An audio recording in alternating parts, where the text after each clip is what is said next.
largo del semestre, pudimos entablar una relación entre cada uno de los temas expuestos, cuya forma nos dio la oportunidad de crear una recompilación a manera documental de dichos. Este proyecto, en el cual hemos integrado la información más importante de los temas, nos permite aplicar y reflexionar cada punto de manera extensa. Asimismo, nos otorga la oportunidad de establecer un parámetro claro para la futura aplicación de estas herramientas en el aula. Gracias a esto, la relación que se conforme entre alumno-docente puede ser más adecuada y, sobre todo, pertinente. Todo esto con el fin que el alumno logre los aprendizajes esperados. No obstante, deseamos que se lleve una transición positiva en los diferentes cambios que se presentarán, tanto físicos como emocionales. Es por tal motivo que se espera que al profundizar en temas de carácter relevante para el docente, permita una mayor y mejor comunicación en la entidad educativa. De esta manera, lograr que el alumno haya alcanzado las metas esperadas y además empiece a contar con la inteligencia emocional necesaria para la vida, es decir, que se ha cumplido como docente.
Latino adolescere, que significa crecer o desarrollarse. El 4 de diciembre del 2014 se publicó la Ley General de los Derechos de Niñas, Niños y Adolescentes, con el fin de mejorar las condiciones de vida de este grupo de población. De acuerdo a la UNICEF, las principales dependencias que protegen y coordinan el seguimiento de los derechos del adolescente son Sistema de Protección Integral y Procuradurías de Protección de Niñas, Niños y Adolescentes. En Aguascalientes, el 20 de septiembre del año 2012 se llevó a cabo la inauguración de la Casa del Adolescente, cuyo proyecto se desarrolló durante el sexenio del gobernador Carlos Lozano de la Torre. La Casa del Adolescente fue creada con el fin de que los adolescentes encuentren un centro recreativo donde se les brinde atención psicológica, talleres de arte, música, deportivos y de oficio. Estos talleres son gratuitos con el fin de que todos los jóvenes puedan asistir. Cabe mencionar que el gobierno forma parte importante sobre el desarrollo de estas actividades, pues depende de la persona que esté gobernando, es el apoyo que se brinda. Anteriormente se le daba mayor importancia al adolescente, sin embargo, hoy en día esas atenciones han ido disminuyendo. Desarrollo a la evolución que sufre el ser humano desde su concepción hasta su fallecimiento. En el siguiente documental analizaremos 4 etapas de desarrollo en el ser humano, como lo es la pubertad, la infancia, la adolescencia y la juventud.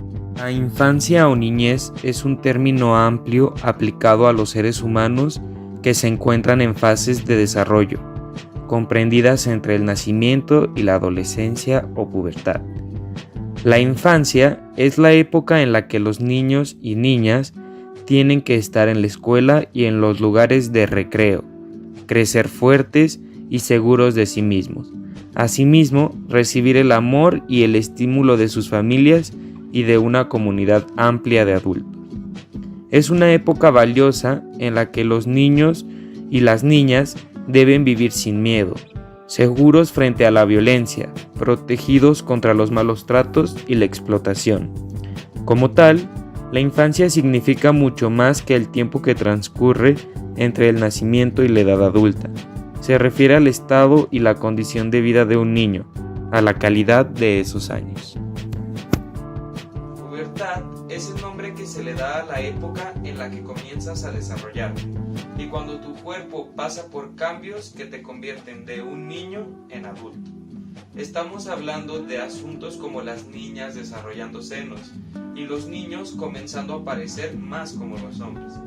Durante la pubertad, tu cuerpo crece con más rapidez que en ninguna otra época de tu vida, a excepción de cuando eras un bebé. Por lo general, la pubertad comienza entre los 8 y 13 años de edad en las niñas y entre los 9 y 15 años de edad en los niños. Algunos comienzan antes o después de esas edades, y los adolescentes pueden comenzar a ver cambios relacionados con la pubertad en cualquier momento durante ese periodo de años. Esto puede ayudar a explicar por qué algunos de tus amigos todavía parecen niños, mientras que otros parecen más adultos. La Organización Mundial de la Salud define la adolescencia como el periodo de crecimiento y desarrollo humano que se produce después de la niñez y antes de la edad adulta, entre los 10 y los 19 años. Se trata de una de las etapas de transición más importantes en la vida del ser humano, que se caracteriza por un ritmo acelerado de crecimiento y de cambios, superado únicamente por el que experimentan los lactantes. Esta fase de crecimiento y desarrollo viene condicionada por diversos procesos biológicos. El comienzo de la pubertad marca el pasaje de la niñez a la adolescencia. Los determinantes biológicos de la adolescencia son prácticamente universales. En cambio, la duración y las características propias de este periodo pueden variar a lo largo del tiempo, entre unas culturas y otras, y dependiendo sobre todo de los contextos socioeconómicos. Así se han registrado durante el paso del siglo muchos cambios en relación con esta etapa vital, en particular el inicio más temprano de la pubertad, la postergación de la edad del matrimonio, la urbanización, la mundialización de la comunicación y la evolución de las actitudes y prácticas sexuales. El concepto de juventud, un término que deriva del vocablo latino juventus, permite identificar al periodo que se ubica entre la infancia y la adultez. La Organización de las Naciones Unidas ha definido a la juventud como la etapa que comienza a los 15 y se prolonga hasta los 25 años de vida de todo ser humano, aunque no existen límites precisos al respecto. Las mayores expectativas de vida hacen que, en ciertos aspectos, personas de 40 años sean consideradas como jóvenes. En la juventud, el individuo se encuentra desarrollado a nivel sexual, pero carece aún de la madurez emocional que se requiere para enfrentar conflictos de la vida adulta. La adultez, por lo tanto, es un estado al que se llega gracias a la experiencia de la vida. La juventud también constituye un conjunto social de carácter heterogéneo, donde cada subgrupo desea diferenciarse del resto y de los adultos. Los jóvenes regularmente buscan desarrollar un sentido de pertenencia, agrupándolos con sus pares. Según la UNICEF, la juventud constituye un periodo lleno de oportunidades y cambios en el que van desplegando sus capacidades y facultades para aprender, experimentar, estimular su pensamiento crítico, expresar su libertad y asimismo formar parte de procesos sociales y políticos. Como hemos visto, la pubertad incluye varios cambios físicos y biológicos que influyen directamente en la formación del autoconcepto del adolescente. Por lo ende, es muy importante que el adolescente comprenda los cambios que va a experimentar. Esta serie de cambios tiene como fin preparar al cuerpo para la vida adulta, alcanzando así la madurez de los órganos sexuales, y se dividen en primarios y secundarios. Los primarios son aquellos exclusivos de cada género, mientras los secundarios se presentan en hombres y en mujeres, pero con pequeñas variantes en función de cada género. Estos cambios comienzan a hacerse evidentes en las mujeres a partir de los 10 años de edad, mientras que en los hombres se presentan a partir de los 12 años, aunque estas cifras pueden variar en función a factores genéticos y ambientales. Los cambios internos o biológicos son los que involucran a las hormonas y procesos que no vemos. Estos inician en la infancia entre los 6 y 8 años de edad con el proceso conocido como adrenarquia, en el cual las glándulas suprarrenales liberan los precursores necesarios para las hormonas que caracterizan a la pubertad. El resultado de esta secreción de hormonas son el crecimiento del vello axilar y púbico, el desarrollo del olor corporal y el incremento de la secreción sebácea. En las mujeres, también son los responsables de una pequeña aceleración del crecimiento prepuberal y la aceleración de la edad ósea. Estas hormonas producidas por las glándulas suprarrenales provocan la liberación de las hormonas folículo estimulante o FSH y la hormona luteinizante o LH. Y esto produce a su vez una maduración del sistema nervioso central. En la mujer, la FSH estimula la aparición de la ovulación y la menarca, es decir, la primera menstruación, mientras que la LH estimula la producción de la progesterona, que es la que prepara al cuerpo para el embarazo. En el cuerpo del hombre, la FSH estimula la gametogénesis y la LH estimula las células de Leydig para la producción de testosterona y la maduración del espermatozoide. La principal implicada en el crecimiento longitudinal es la hormona del crecimiento o GH, secretada por la glándula pituitaria, mientras la maduración ósea depende de hormonas de la tiroides, de las glándulas suprarrenales y de los esteroides de las gónadas sexuales. Cuando comienza la pubertad, tanto la hormona del crecimiento como los esteroides sexuales participan en la puesta en marcha del crecimiento y del estirón puberal. Una vez que abordamos los cambios biológicos, podemos hablar de los cambios físicos de la pubertad. La primera manifestación de la pubertad en las mujeres es la aparición del botón mamario, el cual aparece por lo general a los 11 años de edad, aunque depende de algunos factores genéticos. Este cambio puede causar una gran incomodidad por parte de las adolescentes y burlas que afectan su autoestima. Por otra parte, de los varones, el primer cambio es el aumento de los testículos y del saco escrotal, el cual se oscurece y se hace un poco más rugoso. Por lo general, esta etapa es molesta por el cambio de tipo de ropa interior de los jóvenes. El desarrollo del vello púbico y el crecimiento de los testículos, pene y desarrollo de las mamas son los hechos más destacados en los cambios de la morfología corporal de los adolescentes, y esto es una preparación para el futuro reproductor. Los caracteres sexuales secundarios, tanto en el sexo masculino como en el femenino, dependen de la estimulación de la hormona testosterona, excepto el desarrollo mamario que depende de la estimulación del estrógeno. La aparición de estos es muy importante durante la formación de la identidad y el autoestima del adolescente, ya que tienden a compararse con sus iguales. Para poder detectar anormalidades en el desarrollo del adolescente, los médicos utilizan los estadios de Tanner, lo que permite evaluar el estadio de maduración sexual con base a la aparición del vello púbico, el crecimiento mamario y del pene y testículos. Desarrollo social del adolescente. En esta etapa se caracteriza por la influencia del grupo de pares, cuyos valores se hacen menos a medida que el adolescente se siente más cómodo en ello. El mundo actual demanda que los países sean innovadores, y el contar con personas emprendedoras y proactivas resulta sustancial para conformar un país más competitivo. Y eso solo podemos lograrlo con personas capacitadas y educadas.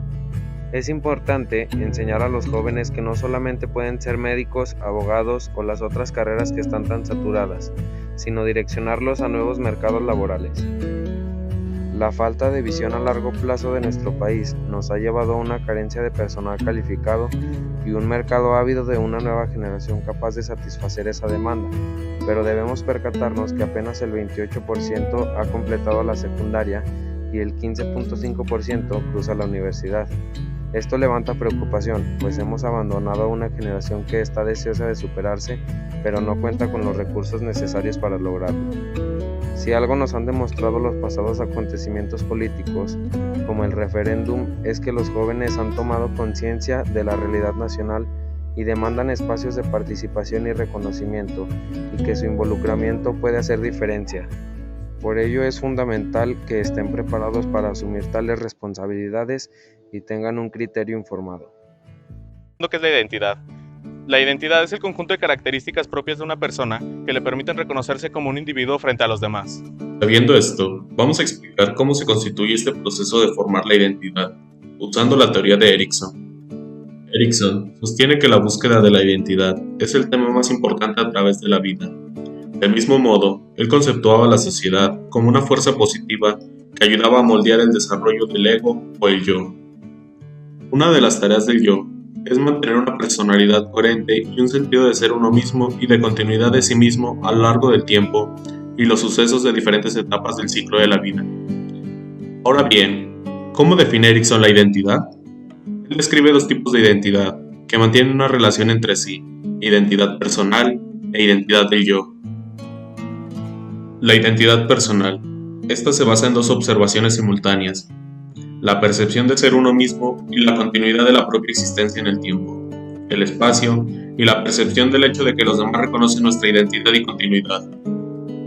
Si bien sabemos que se pueden experimentar un sinfín de variables, es por ello que Erikson también menciona la hipótesis de la identidad del yo, la cual habla de que los trastornos de un individuo no siempre nacen como resultado de eventos ocurridos durante la infancia o la niñez temprana, sino que surgen también debido a eventos perturbadores durante el desarrollo de su vida adulta.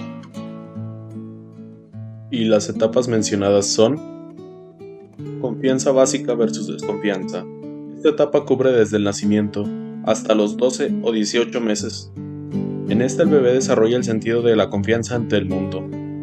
Normalmente en esta etapa se fortalece la esperanza. Autonomía versus vergüenza y duda. Esta abarca de los 12 o 18 meses a los 3 años.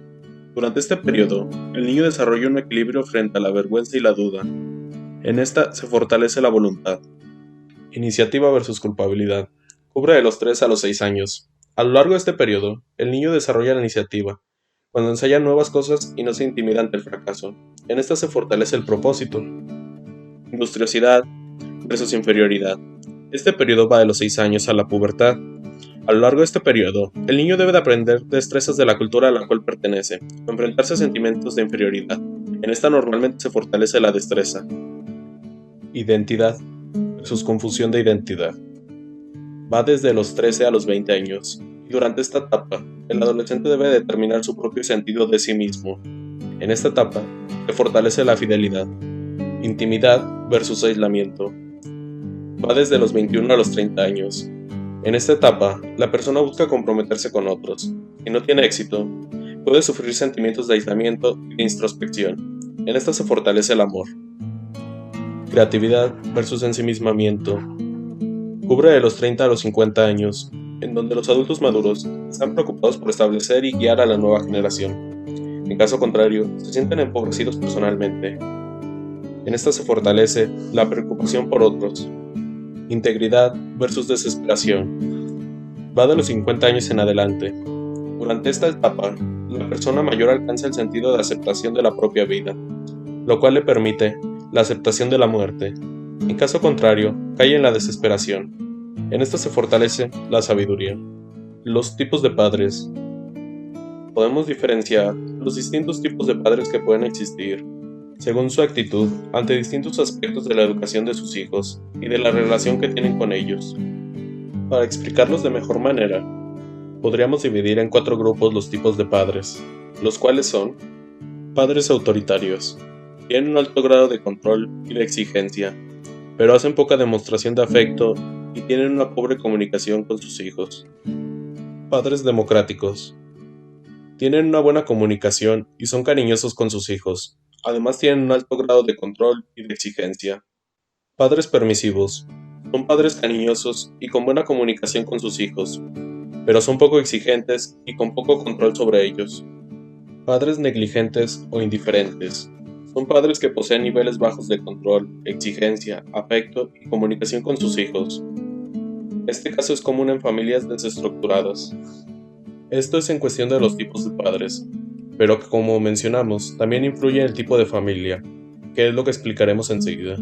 Familia nuclear. La familia nuclear es lo que conocemos como familia típica, es decir, la familia formada por un padre, una madre y sus hijos.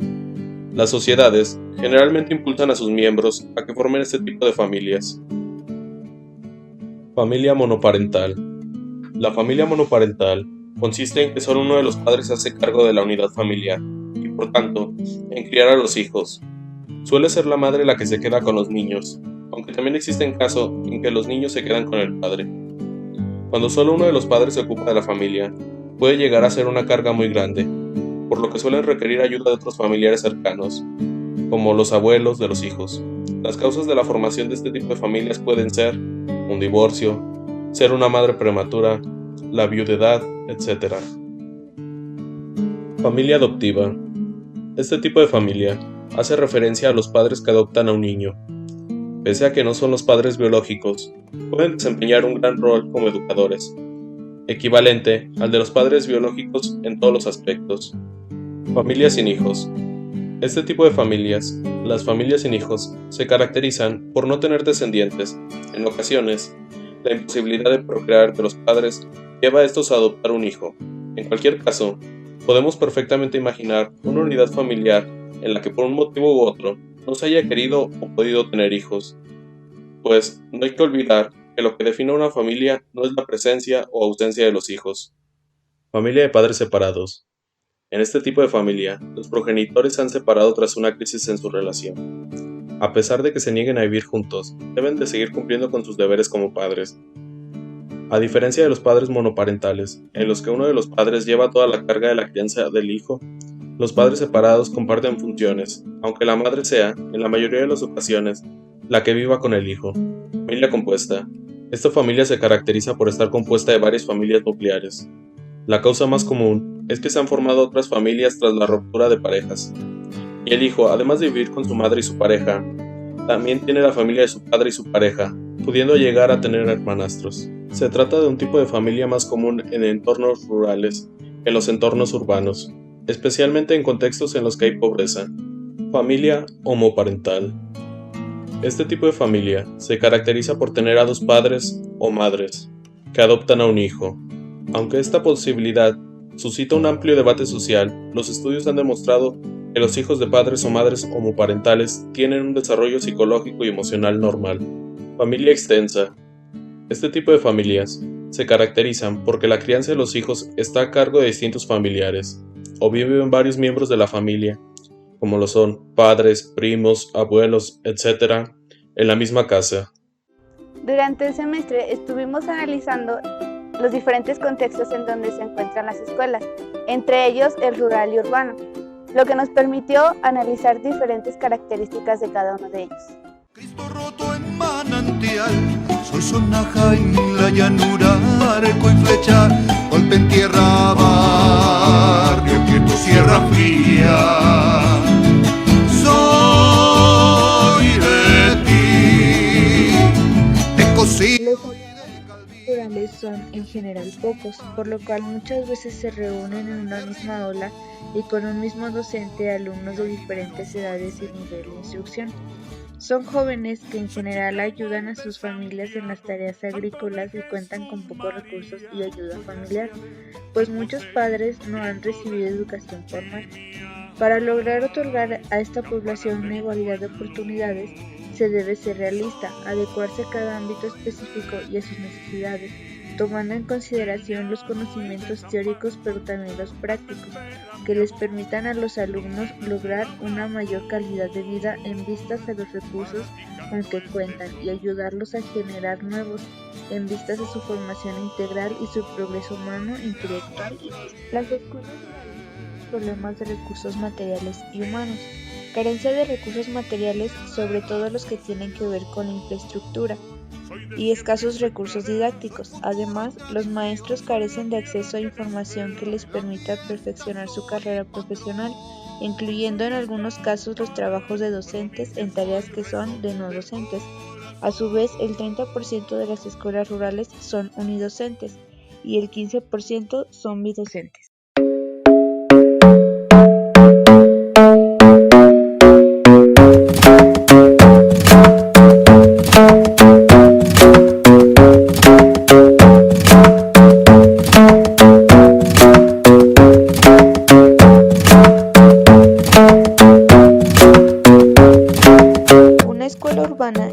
aquella que se establece dentro de una ciudad. Cuenta con edificio propio, normalmente es de organización completa y además tiene anexos como salas de cómputo. Además de sus maestros de cada una de sus materias, tiene maestros de inglés, computación y educación física.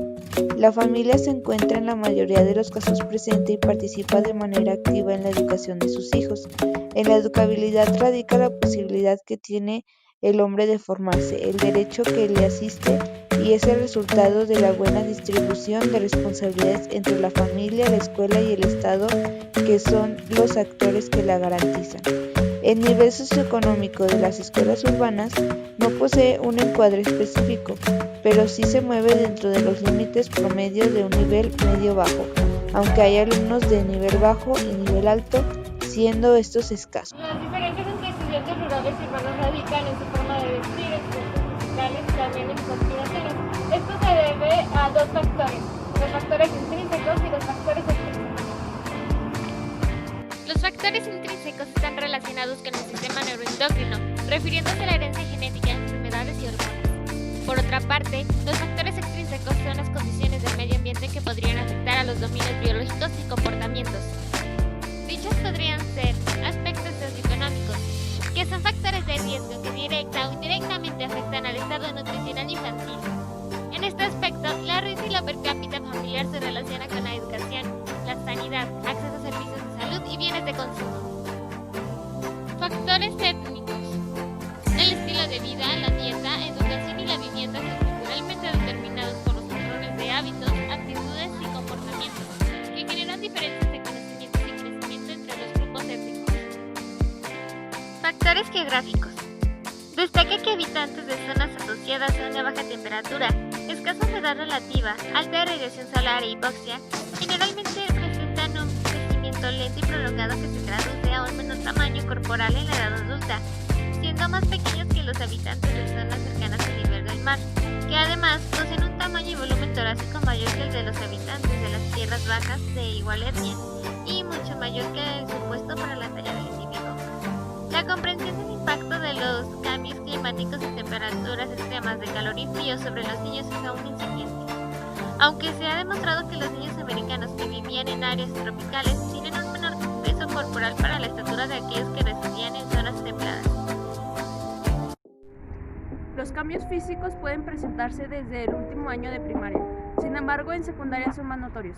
A continuación les mencionaré cada uno de los cambios físicos y cognitivos que transitan los alumnos de secundaria. Primer grado de secundaria. Normalmente los jóvenes de primer grado tienen alrededor de 11 a 12 años de edad, que es aquí donde los alumnos se les empiezan a notar los cambios físicos, como en los varones que crecen de estatura, en las mujeres se desarrollan sus pechos y puede ser que comience el ensanchamiento de caderas. También es normal que las niñas tengan la primera aparición de la menstruación. En cuanto a lo cognitivo, ya empiezan a desarrollar un poco más su razonamiento y generalmente solo piensan en el presente. Segundo grado de secundaria. Estos alumnos tienen entre 13 y 14 años. Durante esta etapa alcanzan la madurez sexual, es decir, cuando sus órganos sexuales empiezan a funcionar. En los hombres, los testículos se agrandan y el pene se alarga, acompañado del crecimiento del vello púbico. En las mujeres, los senos se siguen desarrollando, la menarca también puede aparecer y al igual que los hombres hay crecimiento de vello púbico. Tercer grado de secundaria. Los alumnos tienen la edad de 14 a 15 años. Esto quiere decir que muchos ya están en la etapa de la adolescencia y pasan por estas situaciones. Tienen menos conflictos con sus padres, tienen una mayor capacidad para mostrar afecto y compartir y de desarrollar relaciones más íntimas. La tristeza o la depresión pueden afectar en su rendimiento escolar y hacer que consuman alcohol y drogas, tengan relaciones sexuales sin protección y enfrenten otros problemas. Muestran más independencia de sus papás, pasan menos tiempo con sus padres y más con los amigos. Las escuelas secundarias son un factor que tiene un gran impacto sobre la sociedad. Puede variar de contexto en contexto y sin embargo todas tienen la misma misión: desarrollar y consolidar en los alumnos hábitos de estudio y de trabajo, una formación integral en conocimientos y competencias para elevar su calidad de vida, permitiéndoles usar sus saberes, habilidades y valores. A continuación, se presenta una entrevista realizada a los profesores Edgar Ramírez, Cristian Cornejo y Roberto Tobar. ¿Cuál es el rol que desempeña usted dentro de la escuela? El rol que desempeño como subdirector de la Escuela Secundaria General número 23 Rafael Ramírez Castañeda es prácticamente el ser el enlace y responsable de todo lo que sucede allí con alumnos, maestros, y apoyar al director en todo lo que se necesite, sobre todo en decirle a él cuáles son las necesidades de la escuela en cuestión de docentes, en cuestión de materiales para la escuela, para poder de alguna manera tener todo en tiempo y forma y lo mejor posible para los maestros. Desde luego también soy el encargado de todo lo cuestión administrativa, calificaciones, estar al pendiente de las planeaciones también de los maestros, de dar de alta, bajas a los alumnos y de cualquier forma siempre estar al pendiente de todo lo que sucede en la escuela. Soy el responsable de todos los trabajadores de la escuela y le informo al director de las necesidades que se vayan dando. Hola, ¿qué tal? Mi nombre es Cristian Cornejo y soy prefecto en escuela secundaria. Soy el profesor Roberto Carlos. Sobre el rol que tengo dentro de la escuela es ser maestro frente a grupo, principalmente de la materia de español y algunas horas de tecnología y otras de tutoría. ¿Cómo considera que es la convivencia dentro de la escuela entre maestros y alumnos?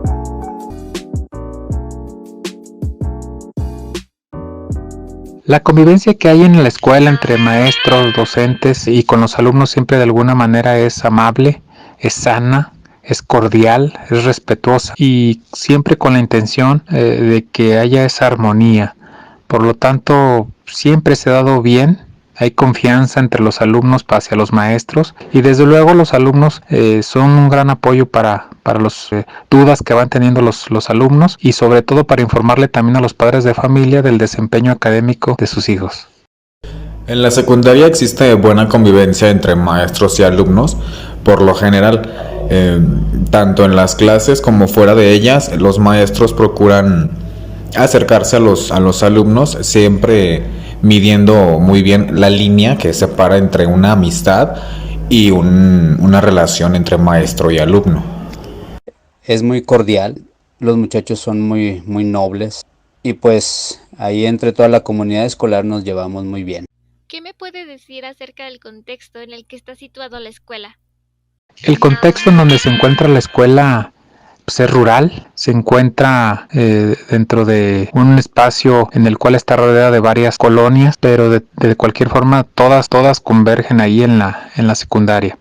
Es una escuela en la cual de concentración, donde la gran mayoría de nuestros alumnos buscan estar en nuestra secundaria por el ambiente que se maneja ahí, por la forma de trabajar. El contexto de los padres de familia donde están los alumnos es que en la mañana van a la escuela con nosotros, por la tarde se dedican a realizar otras tareas como puede ser el apoyo a la alimentación de ganado, el corte de guayaba, el asistir al apoyo de la pizca, de lo que se necesite en cuestión del campo. Pero los padres de familia también se dedican a la agricultura, a la guayaba. Desde luego hay fábricas alrededor de la población donde también la gran mayoría de nuestros padres de familia trabajan ahí en un horario de 7 de la mañana a 7 de la tarde. Eso de alguna manera, bueno, pues a veces nos impide el poder platicar con ellos de una forma más directa. Sin embargo, tenemos comunicación vía telefónica, vía WhatsApp y bueno, pues es un lugar sano, es un lugar donde pues se respira tranquilidad, donde la convivencia entre los papás, alumnos y maestros siempre ha sido muy cordial.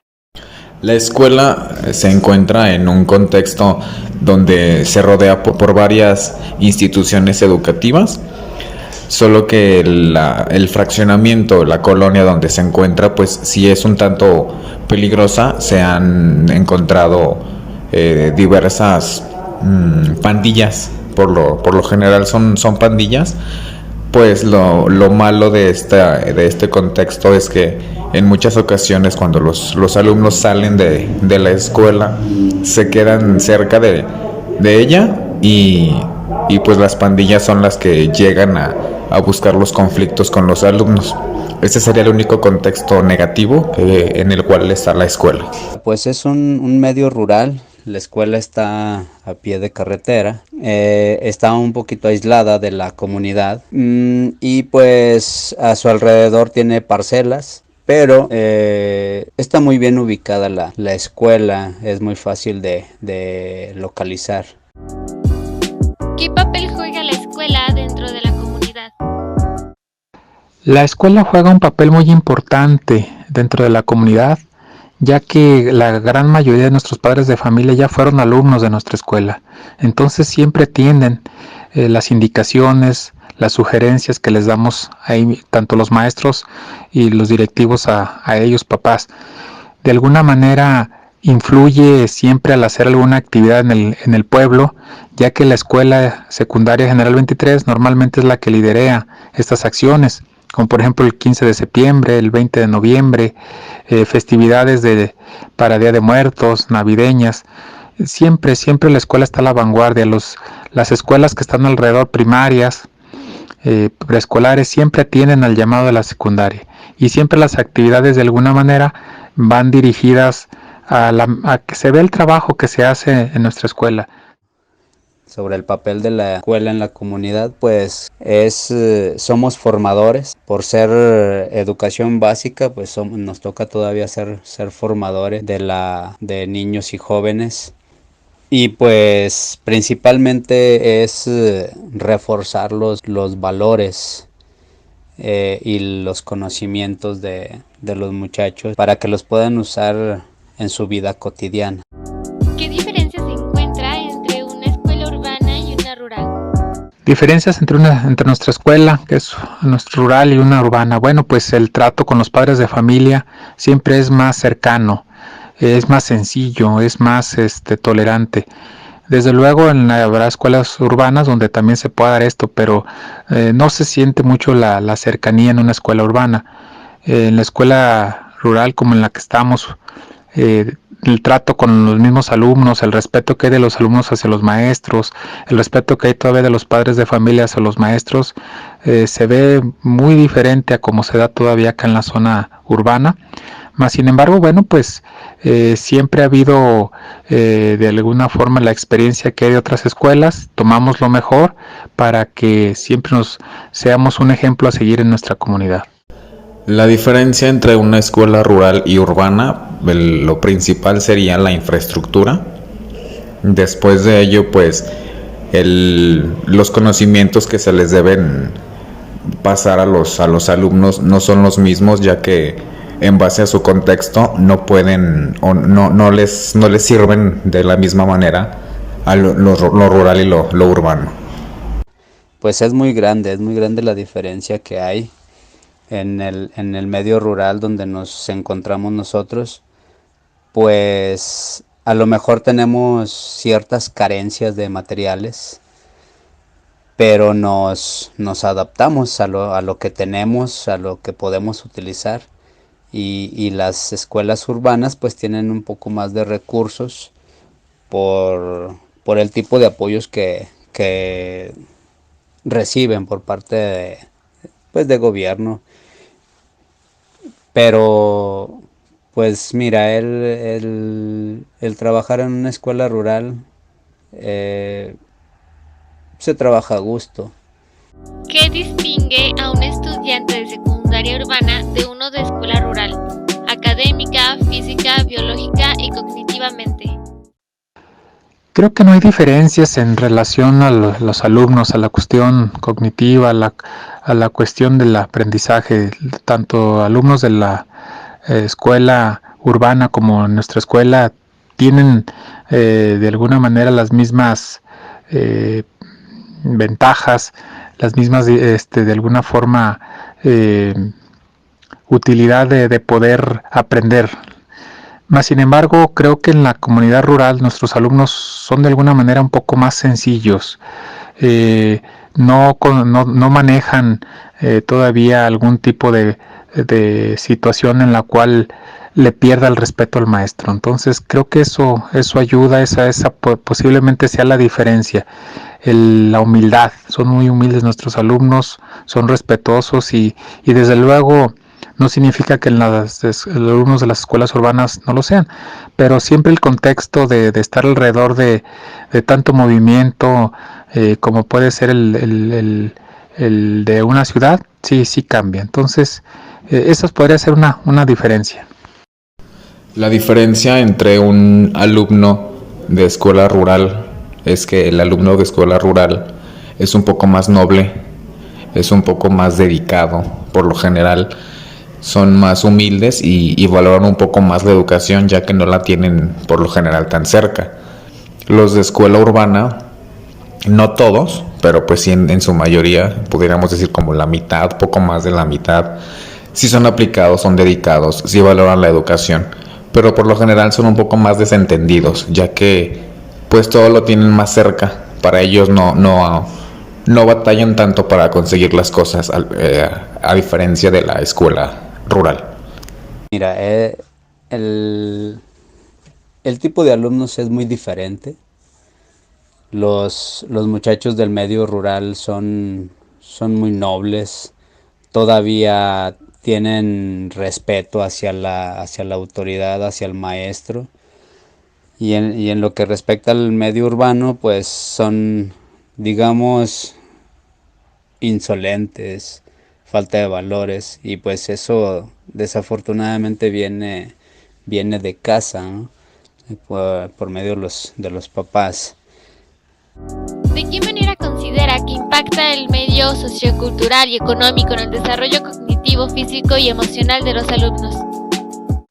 Bueno, desde luego la economía, la cuestión económica afecta, desde luego nuestros alumnos cuando se ven con la necesidad de los papás de tener que trasladar hacia otro lugar para buscar una mejora de la familia, y bueno, pues es ahí donde el alumno se siente mal porque bueno, tiene que desplazarse a un lugar que no conoce. La cuestión emocional pues sí les impacta. En la comunidad donde se encuentra nuestra escuela, siempre hay una forma de apoyar al alumno o incluso a la familia cuando se ven en necesidades pues alarmantes. Desde luego se resuelve el problema no para siempre, pero sí de una forma que pueda ayudar unos días. Más sin embargo, sí, siempre la cuestión económica va a ser un problema, sí, en lo socioemocional, porque pues ven que otros alumnos tienen algo que el alumno que está teniendo el problema no lo tiene. Entonces buscamos como escuela buscar algún recurso, alguna forma de apoyarles, y sí, desde luego sí hay impacto. Considero que el ambiente sociocultural y económico sí afecta en cierta manera, ya sea positiva o negativamente a los adolescentes, ya que si ellos traen problemas de casa, problemas económicos, problemas familiares, o viven en algún entorno difícil, se da a notar en su desempeño en las clases. Si ellos vienen contentos, trabajan mejor. Pues sí impacta el medio sociocultural y económico de los muchachos en la comunidad, en lo que es en lo cognitivo, físico y emocional de los mismos. Como te mencioné hace rato, tenemos alumnos que batallan para ir a la escuela, como viven en comunidades un poquito retiradas de la escuela, pues tienen el transporte, pero pues tienen que pagarlo. Entonces hay quienes no tienen un día, 2 de la semana y pues no van. Y los que van, a veces van hasta sin almorzar y se aguantan hasta que llegan a su casa como a las 4 de la tarde. Entonces sí, eso afecta porque por el bajo consumo de alimentos, pues se nos están durmiendo en la clase, y eso pues afecta en su rendimiento escolar. Pero pues tratamos de solventar ese problema. La escuela les otorga becas alimenticias y por ahí se les dan ciertos apoyos para pagar el transporte. Entonces, pues, pero aún así sí pega bastante en el desarrollo completo de los muchachos. ¿Qué sugerencias puede brindar a los padres de familia que no saben cómo enfrentar las conductas inestables de sus hijos adolescentes? Pues al igual que los maestros, los papás deben de considerar conocer nuevamente el mundo, ya que estamos en un mundo cambiante, desarrollarse más en las plataformas, en las redes sociales, para poder llegar a comprender lo que los adolescentes ven, escuchan, y ante todo tener mucha paciencia con ellos, ya que a esa edad considero que es mejor un consejo que un regaño. Pues a veces se les otorgan, bueno, cuando estábamos presenciales se les otorgaban conferencias o algunas pláticas sobre ese tipo de tema, o nosotros cuando teníamos las reuniones de firma de boletas, pues les proporcionábamos cierta información o algún tipo de orientación para que pudieran sobrellevar ese tipo de situaciones que se pueden presentar en la escuela. No son todos. Tenemos alumnos muy tranquilitos tanto en la escuela como en su casa y pues, pero sí por la misma etapa en la que están pasando, pues sí hay ciertas inestabilidades en sus emociones y ese tipo de cosas, pero la escuela trata de apoyar a los papás, y ahora con que estamos trabajando a distancia, pues por medio de un mensajito hacia los papás, hacia los muchachos, de que les sigan echando ganas, de que todo está bien, de que se cuiden mucho, eh, cosas así. Y para que los papás y los niños pues sepan sobrellevar esta situación de la pandemia y no surjan algún otro tipo de problemas. Y pues bueno, eso sería todo de mi parte. Espero y te sirvan las respuestas. Como les dije ayer, pues estoy a sus órdenes cuando ustedes requieran. Ya saben, un mensajito, una llamada y estoy a sus órdenes. Hasta luego y gracias.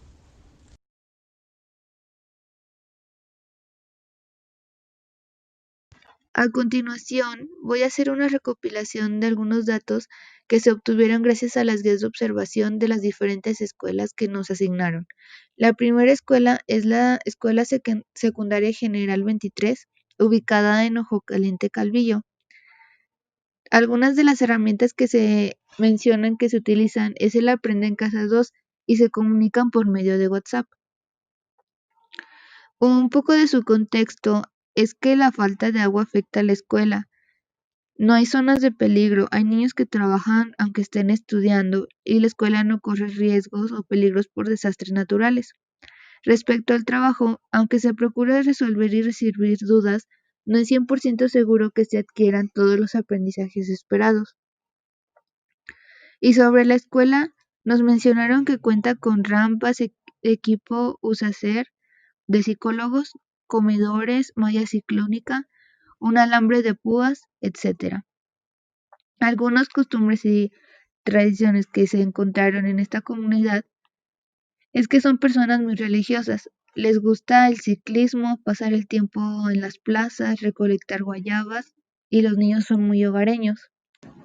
Otra de las escuelas es la Escuela Secundaria Técnica 27 Benemérito de las Américas, ubicada en Carretera Panamericana del Ejido de Peñuelas, Aguascalientes, Aguascalientes. La escuela está formada por 437 alumnos que se dividen en 12 grupos. Su rango de edades va entre los 12 y 16 años. Esta escuela ha sido víctima de vandalismo. La biblioteca tiene información obsoleta, no hay áreas verdes, no cuentan con auditorio y no hay señalización. No hay rampas para discapacitados y es una zona insegura. Los alumnos se sientan por número de lista para facilitar la memorización de los nombres y así evitar que los niños se sientan clasificados. Los trabajos se mandan en Word y PDF. Hay zonas de acceso a Internet, papelerías, puestos, farmacias, parques y jardines y espacios recreativos. Las celebraciones del pueblo son en su mayoría religiosas, como el 12 de diciembre. En época de lluvia, la escuela corre riesgo ya que la presa más cerca se desborda y provoca inundaciones. Otra de las escuelas es la Escuela Secundaria Técnica 35 Jaime Sabines, ubicada en Aguascalientes, Aguascalientes. El entorno escolar aún se percibe un tanto complicado ya que existe lo típico, la división de grupos y bandas. Por lo regular, los papás tienen trabajos temporales como albañiles, carpinteros, mecánicos, etc. La relación que se percibe entre el plantel educativo y los padres de familia es regular, ya que es como todo. Algunos papás sí se preocupan mucho por la educación de sus hijos y otros se les percibe diferente. La participación de los padres de familia ha progresado de manera positiva. Te apoyan, tal vez no de la manera que se requiere, porque en muchos casos tanto papá como mamá trabajan. Se ha tratado de ser lo más empático posible. No todos pueden hacer videollamada, pero con los poquitos que se puede se hace. Esto en esta nueva normalidad que se está viviendo. Los alumnos son 1.172 en total. Hay un 42.7% que no está en contacto y no entrega. Y hay un 4.2% que sí está en contacto, pero no entrega los trabajos. A lo largo del documental se abordaron temas de carácter social, educativo e histórico, asimismo su relación. Especificamos los conceptos de pubertad, adolescencia y juventud, así como su desarrollo físico y biológico en los adolescentes. Por otro lado, rescatamos los conceptos de comunidad, escuela y contexto, para llevarlos a la práctica en las observaciones. De esta manera, analizamos los contextos, la situación y factores de riesgo que tienen los adolescentes. Asimismo, por último, fue una experiencia gratificante. Sin embargo, esperábamos llegar a una escuela y llevar a cabo nuestro desempeño como docentes en formación, lo cual no nos fue posible por la situación que atraviesa el mundo entero. Pero cabe mencionar que a pesar de las circunstancias que se nos presentaron, mostramos capacidad para llevar a cabo las actividades y mostrar un buen desempeño.